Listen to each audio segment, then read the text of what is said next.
Hello everyone. आज हम start करेंगे क्लास 10th फिजिक्स का chapter number 10th light reflection and refraction का टॉपिक रिफ्लेक्शन ऑफ लाइट। देखो, रिफ्लेक्शन ऑफ लाइट का सबसे पहले हम मीनिंग समझते हैं। वो क्या है? रिफ्लेक्शन ऑफ लाइट होती क्या है? The phenomenon of bouncing back of light in the same medium after striking a surface. कहते लाइट का किसी सरफेस पर टकरा कर सेम वापस आना उसी मीडियम में, जिस मीडियम से लाइट जो पहले गई थी उसी मीडियम में वापस आना, उसको, उस फिनोमिनन को हम बोलते हैं रिफ्लेक्शन ऑफ लाइट। जैसे इसे आप सबसे पहले सिंपल भाषा में अगर आप एग्जांपल हो तो जैसे आप एक वॉल पर जो है बॉल को, एक वॉल पर बॉल को फेंकते हो और बॉल जो है वॉल के साथ टकराकर फिर से वापस आ जाती है। सेम इस केस में क्या किया हमने, हमने सरफेस ले लिया। ठीक है, मान लीजिए हमने एक सरफेस ले लिया। ठीक है, अब जो रे ऑफ लाइट है वो यहां से आई। ठीक है, और जो रे ऑफ लाइट आपकी आ रही है उसको हम बोलेंगे इंसिडेंट रे।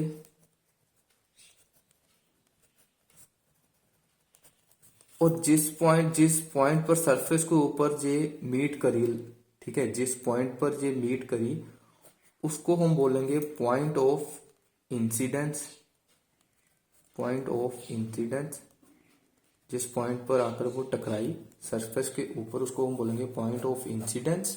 ठीक है, और जो रे आ रही है स्टार्टिंग में उसको हम बोलेंगे इंसिडेंट रे। और सरफेस पर टकराने के बाद ये सेम मीडियम में वापस चली गई। ठीक है, सेम मीडियम में वापस चली गई और जो रे वापस गई उसको हम बोलेंगे रिफ्लेक्टेड रे। ये रिफ्लेक्ट बैक हुई है रे। ठीक है, तो इसलिए हम इस रे को बोलेंगे रिफ्लेक्टेड रे। ठीक है, और देखो इस पॉइंट में अगर आप 90 डिग्री पर अगर आप लाइन लगाते हो, ठीक है, बिल्कुल 90 डिग्री पर, तो वो जो लाइन होगी आपका नॉर्मल होगा। वैसे भी अगर आपको पढ़ा होगा नॉर्मल जो होगा बिल्कुल परपेंडिकुलर होता है किसी भी पॉइंट के, तो उस पॉइंट पर जो 90 है, ठीक है, इस पॉइंट पर अगर परपेंडिकुलर लाइन जो है वो नॉर्मल लाइन है आपकी। ठीक है, अब अगर आप देखते हो अगर आप एंगल देखते हो, एंगल ये आपका इंसिडेंट रे है, ये आपका नॉर्मल एंगल। इंसिडेंट रे और नॉर्मल लाइन में जो आपका एंगल होगा वो होगा एंगल ऑफ इंसिडेंट, जिसको आप बोलोगे आई। ठीक है, एंगल ऑफ इंसिडेंस। ठीक है, एंगल ऑफ इंसिडेंट। ठीक है, जिसको आप बोलोगे आई, एंगल ऑफ इंसिडेंस, जिसको आप क्या बोलोगे आई। ठीक है, और रिफ्लेक्टेड रे और नॉर्मल लाइन में जो एंगल होगा उसको आप बोलोगे angle of reflection. Angle of reflection R, small R के साथ उसको डिनोट करोगे। ठीक है, देखो सबसे पहले क्या बोला, इंसिडेंट रे आई, जिस पॉइंट पर टकराई वो होगा आपका पॉइंट ऑफ इंसिडेंस, और यहां से वो रिफ्लेक्ट बैक हुई उसी मीडियम में। ठीक है, उसी मीडियम में अगर आप देखते हो, जैसे फॉर एग्जांपल मीडियम कौन सा है, अगर मीडियम जो सेम मीडियम का मतलब यही है, मान लो ये रे ऑफ लाइट आ रही है आपकी।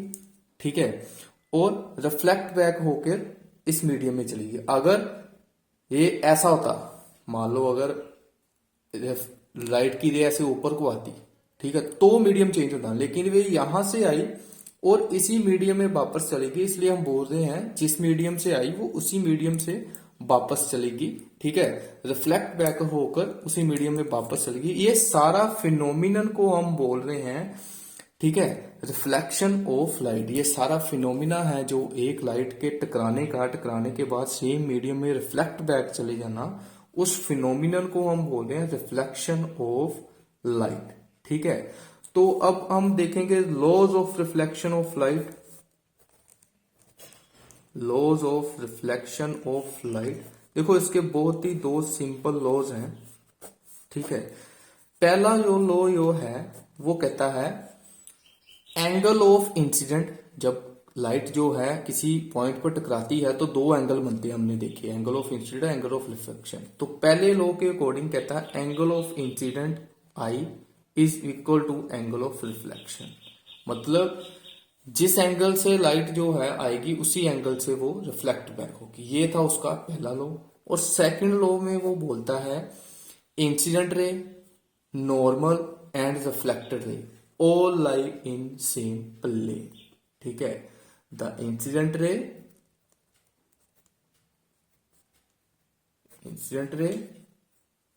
Reflected ray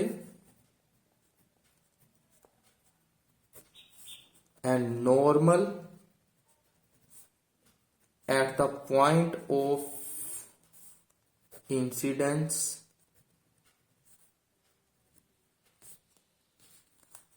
all lie in the same plane, ठीक है। सेकंड लॉ में बोलता है जो इंसिडेंट रे है, रिफ्लेक्टेड रे है और जो नॉर्मल बन रहा है पॉइंट ऑफ इंसिडेंस के ऊपर, वो सभी एक ही प्लेन में है, ठीक है। ये था इसका सेकंड लॉ, ठीक है। अब इसमें और कुछ इंपॉर्टेंट टर्म्स है सीखने वाली, ठीक है। जैसे मान लो इंपॉर्टेंट टर्म्स क्या है, जैसे आपका एंगल ऑफ इंसिडेंट जो है वो जीरो है, ठीक है। तो एंगल ऑफ इंसिडेंट जीरो कब होगा, ठीक है। आप किसी अगर दो लाइन है, आप दो लाइंस के बीच में एंगल पाओगे, तो जैसे ये मैंने पहली लाइन है, ठीक है। तो अगर आप दूसरी लाइन भी इसके ऊपर ड्रा करोगे, जो आपने बोला एंगल जो है जीरो है, तो दूसरी लाइन भी इसके ऊपर ही ड्रा होगी, मतलब दोनों लाइन एक ही लाइन में एक ही पाथ के ऊपर ड्रा होगी, तभी हम बोलेंगे एंगल जीरो है।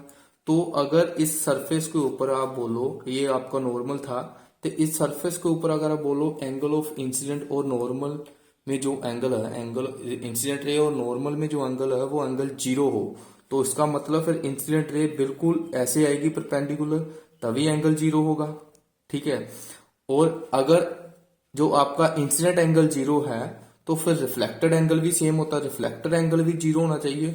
तो लाइट जो है रिफ्लेक्ट बैक भी फिर सेम मीडियम, अगर लाइट जो है इसका मतलब अगर स्फेरिकल मिरर जहां आपका प्लेन मिरर ले लो ये आप, ठीक है। प्लेन मिरर अगर लाइट बहुत पास से बिल्कुल परपेंडिकुलर आ रही है, ठीक है, तो वो रिफ्लेक्ट बैक भी परपेंडिकुलर ही होगी, सेम एंगल के साथ रिफ्लेक्ट बैक होगी। अगर वो 90 डिग्री पर आ रही है तो वो रिफ्लेक्ट बैक भी 90 डिग्री पर ही होगी, ठीक है। तो एंगल ऑफ इंसिडेंट अगर जीरो है तो एंगल ऑफ रिफ्लेक्टेड भी जीरो होगा। ये केस आप किसी भी प्लेन मिरर या फिर स्फेरिकल मिरर के लिए ले सकते हो, ठीक है।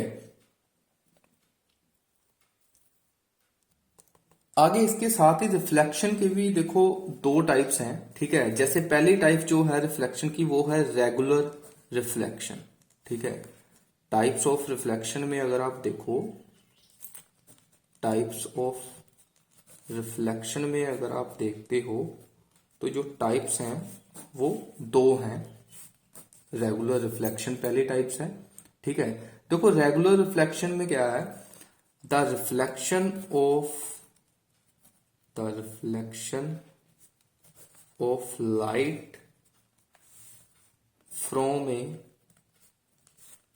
smooth surface takes place in a regular fashion and this reflection is called regular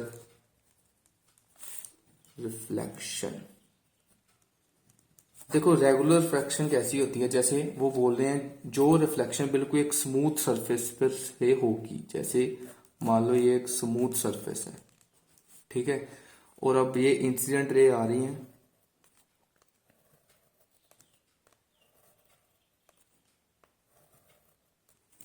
तो वो रिफ्लेक्ट बैक होंगी,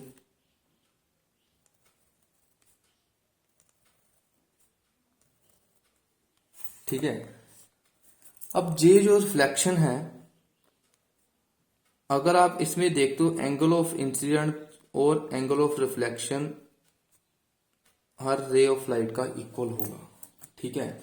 ऐसी जो रिफ्लेक्शन है वो कौन सी होगी, आपकी रेगुलर रिफ्लेक्शन, जो कि स्मूथ सरफेस से होती है। जो स्मूथ सरफेस पर जब लाइट से टकराती है तो तब ऐसी रिफ्लेक्शंस होती है जिनमें एंगल जो है सेम बनता है, तो वो जो होगी आपकी रेगुलर रिफ्लेक्शन होगी। ठीक है। तो सेकंड इसमें जो टाइप है वो आपकी है डिफ्यूज्ड रिफ्लेक्शन।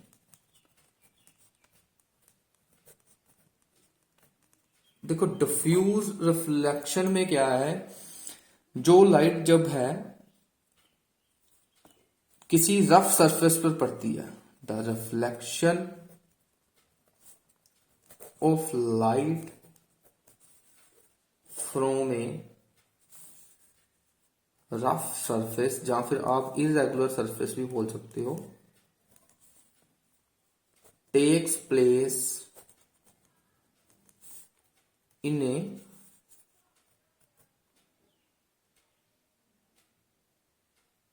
रैंडम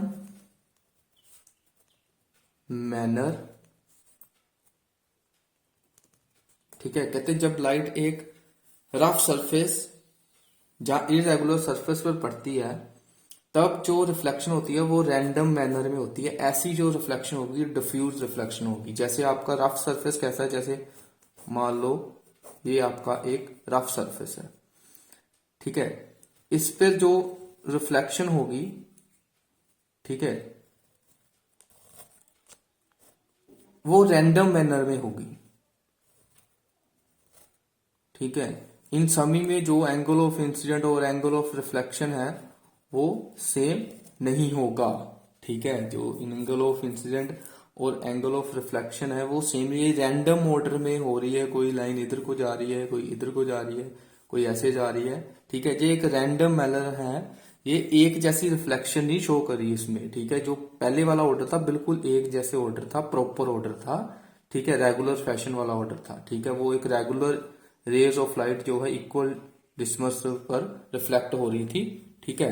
तो इसमें जो है ऑर्डर जो रैंडम नहीं है, जो कोई रफ सरफेस पे जब आपकी लाइट जो है रिफ्लेक्ट होती है तो उसको हम डिफ्यूज सरफेस बोलते हैं। ठीक है। अब आप जो स्मूथ सरफेस है, स्मूथ सरफेस आपके होते हैं मिरर, जैसे प्लेन मिरर वो एक स्मूथ सरफेस है। और बाकी जो भी ऑब्जेक्ट है, जैसे आप मान लो एक बेंच ही आप लगा लो, ठीक है, तो वो एक रफ सरफेस है। लेकिन आप बोलोगे बेंच तो एक स्मूथ बेंच भी हो सकता है, ऐसा नहीं है। जब आप उस बेंच को माइक्रोस्कोपिक लेवल पर देखते हो तो उसमें बहुत सारी इरेगुलरिटीज है। ठीक है। तो माइक्रोस्कोपिक लेवल पर आपको दिखेगा बहुत सारी इरेगुलरिटी है। तो बेंच जो है वो आपका लगभग एक रफ सरफेस ही माना जाएगा। तो उस पर जो आपकी रिफ्लेक्शन होगी वो डिफ्यूज रिफ्लेक्शन होगी। ठीक है। ये सारा आपने रिफ्लेक्शन ऑफ लाइट का टॉपिक बड़े ध्यान से पढ़ना है। ठीक है। और ये सारा उसमें उसकी टाइप्स और उसका फिनोमिना के बारे में बताया।